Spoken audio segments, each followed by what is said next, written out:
right, what up, guys? Welcome back to another episode of JAWS. Obviously, we have another guest here with us, which we'll introduce shortly. Jason Wahler, alongside my wife. Ashley. Yeah, Ashley. So as you guys know, we've been talking, over this particularly last couple of weeks, how I've been struggling a lot with my own personal insecurities, my own struggles, specifically around weight. I want to specify it's not necessarily an eating disorder. Maybe I'll find out that it is. I don't know, but it's not something that I purge. I'm bulimic. I definitely am somebody that will overeat or binge eat at night. Even though I thought that was going to be contributed to my alcoholism. But now that it's been over a year and a half of sobriety, I'm still getting these crazy cravings at night. And instead of Ashley and I hashing it out and trying to figure it out ourselves, we thought we'd bring on a good friend of ours and somebody that I've known for many years who is a therapist. This is Dr. Brooke Buccola. Hi, guys. Hi. Did I say that correctly? Yeah, you did good. Okay, good. Thank you. So we basically, I'm just going to give a little history to you, Brooke, on what I've been struggling with. And I would just, I've been trying to figure it out myself for the last 6 months to probably longer. But basically, growing up, I've always been somewhat in shape. Always been able to, have a pretty healthy diet. Was exercise regularly, and then through my addiction, I blew up. Through alcohol and just not taking care of myself. And once I got sober, I was able to get back in shape, thin down, do those types of be comfortable with myself, if you will. And then after relapse again, blew back up and, figured, okay, here's the same kind of process. We'll go through it. But here we are a year and a half later, and I am still struggling a lot with this, like the body imaging, just, very insecure and not confident in myself, especially since I'm putting forth a lot of the efforts and working out. And I understand, abs are made in the kitchen is kind of the common joke, but it's still, I've never, and again, as I know I'm getting older, I understand those types of things, but it's really deflating and it's causing issues between Ashley and I, because when I'm in this headspace, I don't want to, I'm just not easy to communicate with. I'm irritable, restless, discontent, frustrated. And the other factor is I feel like crap, when I eat like a bunch of ice cream or eat a bunch of sugar, and, we've tried having it in the house, out of the house, and it's almost like alcohol where I will, splurge or I'll overindulge whenever I see it or I get around it. It's not like I can run away from it forever. It's around. So that's kind of the gist of it. And I'm at a lost place and would love your insight. Yeah, I have so much to say on this topic. It's so big. And I know for me personally in my practice, doing therapy, right? I've also educated myself so much recently on just functional medicine too, right? Still staying within my realm of I do therapy, but really understanding what is sugar? What does it do to our body, right? And just like you said, with addiction, it's hard, right? Because with alcohol and drugs, it's abstinence-based, right? It's all or none, right? And with food, which also can be highly addictive, sugar's highly addictive, hits on that same part of our reward center in our brain that drugs do, right? Fair enough. But it's not all or none, right? For Correct, the most part, there are some Yeah. people maybe who completely eliminate sugar, but I don't know about you. I'm not gonna. Yeah, and that's Go something with that I think that's a chocolate. fair thing. I don't want to completely eliminate it. It sounds, I don't want to be miserable either on the other spectrum. Yeah. So then it goes down to, okay, how do I find that healthy relationship with it, right? Yes. And there's so many different levels to it, and we know now so much more about, again, in functional medicine, how everything's interrelated, right? How food is medicine, right? Correct. And how it can be linked to anxiety and linked to depression. And I could do some of the greatest therapy in the world, right? But if certain things are still going in our body, be it drugs or alcohol or lack of proper nutrition, right? It's still going to affect our mental health in various ways, right? Correct. That's just one piece of the pie. Correct. Right? And we have all the external validation in there too, which we'll totally go into. Yeah. It's part of like the process, right? But for you, I guess one of my questions is, you're saying it's more kind of like that all or none, right? Correct. Like I can go periods of times where it's more, what would you say, kind of like? I'll be good for a few days, and then it's like, splurge for, the next night or two. And this doesn't happen during the day at all. It's when in the middle of the night. Correct. That's when he eats bad. Okay. It's when he wakes up in the middle of the night and he's hungry. Okay. And then he'll go downstairs and have sugar. Okay. Like his body will crave sugar. Okay. Or peanut butter or anything that like gets that craving. Yeah, I guess. and I don't know how much that's tied to, because I obviously am aware that you need to allow your brain and your body to heal. And again, as I've gotten older, the damage your body doesn't repair like it used to when you're in your adolescence, late teens, and going into your early 20s. So I know that's a big part of it. So I guess that's one of the questions I may have is, is that still something that may be related to the alcohol addiction where my body is craving it? Because it's during the day I'm good, I eat healthy. It's at night where I used to drink, especially when I went back out this last time, a lot of my drinking occurred late at night. So again, I don't know if my body's looking for it. I don't know if that's something that. So I would say, looking at it from a therapeutic perspective, right? Because I'm not an MD. Correct, right? 100%. In the PsyD realm, although I would love to go back and get the MD because I'm so fascinated by all of it. But in the psychological realm, my question would be, or things to think about would be, how are you thinking about it during the day, right? Because sometimes, as we know, the diet industry is a multi-billion-dollar industry, right? Correct. And diets, as we know, also don't work, right? Yeah. We talk about like lifestyle changes and whatnot, and just focused on more so health and how am I nourishing my body, right? And unfortunately, a lot of times in our culture, we look more at like the external results, right? Yeah. How do I look versus how do I feel and what's true health going on, right? And what's the mentality throughout the day, right? Because if we're going through our entire day feeling deprived, or feeling, even consciously or subconsciously, feeling I can't have this or I shouldn't have this, right? Like that shame voice, right? Yeah, I shouldn't eat that. That's me. Yeah. I shouldn't have shame voice committee over here. Yeah. Yeah. Shouldn't have chocolate, shouldn't have bread, shouldn't have whatever these things we can classify as quote unquote good or bad foods, which I like to take that language out, right? It's in our household, and with my clients, we talk about, nourishing foods and sometimes foods, right? So it's not setting up this like black and white mentality, and it's not good or bad. Never ever heard that. Neither have I. Never ever looked at it like that, because throughout the day I'm overly critical of myself. Hey, you can't eat that, dude. You just crushed this in the middle of the night last night. And I almost feel like that maybe you're bringing up something here is because again there's no balance, is where I'm almost trying to cut it all out during the day. My body is naturally, because again, I'm in the mindset that I still want it, right? And it's still something that I want to have, as opposed to implementing it, at lunchtime, having a half a cookie or whatever it may be. I try to just basically starve that sugar craving through the whole day. And then it's basically so overwhelming that literally my body's almost like sleepy. I'm cognitive of what I'm doing, but I'm not fully conscious, if that makes sense. So that's something I've never looked at that before. Neither have I. I like that terminology too. I love that. With me having an eating disorder, like in the past, I don't know I don't even know how you classify yourself as like still having an eating disorder. I don't make myself sick anymore, which I did years ago.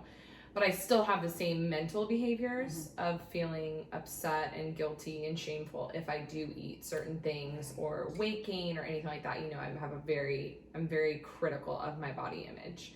So I don't think you really ever get rid of your eating disorder. It gets quieter, right? Like the voice can get quieter or louder during certain times. Yes, and so as long as I'm like taking care of my body, but it's a question then. Can you completely mitigate your eating disorder, or is it more just get more controlled?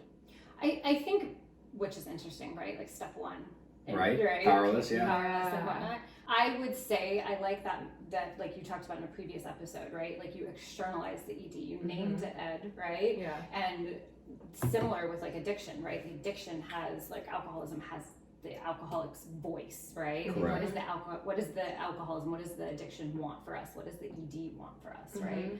So I think it's one of those things where it can get so quiet, right? Yeah. We could do so much work and recovery that it could get so quiet for a really long period of time, right? But it's one of those things where we always just want to be aware, because it could rear its voice, because life happens and things happen, and So changes happen. it's just like alcoholism, right? Yeah. It's not alcoholism, it's alcoholism, and I think that's kind of the That's components very of it is if you don't do the work, it can resurface. You know what I mean? That's why it's important that we do what we need to do for today, and then do a daily reprieve and continue on each day. That's where it comes into play. So that's really fascinating, and I think that's super, super helpful. And I'd be curious for you guys, if you guys are going through similar stuff with imaging weight, how you look, insecurities, please comment below. This is something that we can continue to talk about. I think a lot of people are going through this, especially we live in this false sense of reality today with social media, and everything's got to be perfect, when in reality it's just not the case. And it's just from what I'm hearing here is it just makes so much more sense to look at this from a perspective of not beating myself up, and taking this of more of a, where's the balance in my life with this, and how do I feel? It's not necessarily how do I look. I don't have to really gauge it like that anymore, and that's something that is very helpful. And it's going to be cool to follow up and let you guys know how this goes over the next couple of weeks. Okay. That's great. Also for our viewers, like if you can just clarify again the 2 words instead of using good and bad for food, so that, because I want to know for myself to remember. Yeah, absolutely. So adding in words that aren't so polarizing, right? So using like nourishing or healthy foods versus sometimes food. So it's not black or white. It's a balance, right? Where there's room for inclusion, and it's great. I know I use it with my children, right? So they're not hearing that polarization, which can come along with the addictive thinking, right? Correct. Addictive thinking would be very black and white, like all or none, right? And we carry that over into so many different areas. And that's so true. Another thing to think about, right? Is a lot of the people that I work with who struggle with similar issues, we really look at going into, have you ever heard of like the 4 A's of addictive thinking? No. So achieving, acquiring, approval, and accomplishment, right? So it talks about that in terms of if-then thinking, right? So how our addictive brain can sometimes say, if I achieve this, if I lose 10 pounds, if I gain 10 pounds of muscle, if I get this promotion, right? If I acquire this new position, if I acquire this new materialistic thing, then I'll be, and the then is important, right? Then I'll be happy, or then I'll be good enough, right? And that type of thinking in our brain, right, it's predominant 100% in our culture, right? So huge. And the problem with it though is it's kind of never enough, right? It feels, we'll get to that point, right? Okay, great, I got the raise at work, it felt really great. And then a month later, we're still yearning, right? Or I lose 5 pounds, right? And that's great, but it's still not enough. Or I get my approval, right? That one of the other A's, I get my parents' approval, right? But it's still never enough, right? I was happy for a second, or I felt quote unquote good enough for a second, right? And so a lot of times with any type of maybe disordered eating or self-image, right? Which is what you're speaking of. It's that notion of, I like to think Wait, real quick. So what I'm dealing with is distorted image. Well, is that kind of what it is? Yeah, I think there's a few different things that you're touching on, right? So you're talking about your relationship with food, right? Correct. And you're saying that there's you feel like out of balance with it, right? Correct, like how it goes from all or none. So if we had to throw a label on it, I like the term disordered, right? Eating instead of an eating disorder, right? Because it's a very broad spectrum. So would I fall under the category though, of like a eating disorder, or is it more like body dysmorphia? Because it's not body dysmorphia, is it? Or what is it? I don't know. I think we could probably put a label on it, but I think it's less important, right? Versus you know what it is. You know that it's out of balance with your food relationship, and you know that how you feel about yourself and your body doesn't feel. So the sense of awareness is more important than the actual label itself. In this instance, right? Correct. There's definitely some diagnoses where you definitely want to know exactly what it is, because it might dictate the regimen of what you need to do. But I think, in this case, you know what it is. And no, 100%. So you've given such, amazing information. I mean, just like in this part is specifically not ever looking at it the way that you broke it down, number one.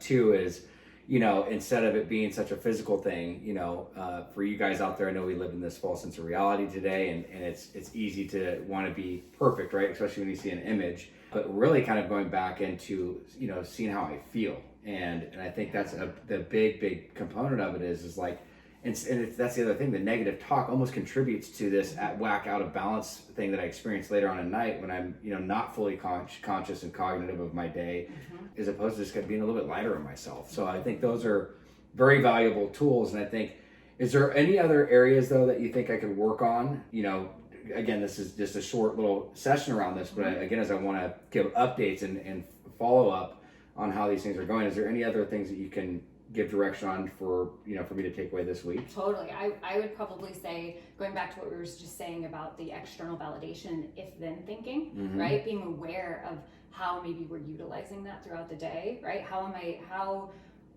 closely is my self-worth linked to these things, right? Like my external appearance, right? Yeah. And what we like to say, and that is, think of it like a cupcake, right? Like, so the 4 A's, it's not saying you're never going to achieve anything. It's not saying it's bad to achieve anything or work hard. It's wonderful, right? Correct. But we want to treat it like frosting on a cupcake, right? And you have to have that cake built up underneath it. What's the cake? It's our self-worth, right? Our self-esteem, right? So that phrase, it's icing on the cake, right? So it could actually, we can enjoy those things, but our worth isn't tied to them, right? Because they're, just as you said, getting older, right? Doing these sorts of things, and our bodies are going to go through changes and whatnot. So making sure that I can still strive for these things, but if things are out of my control, or I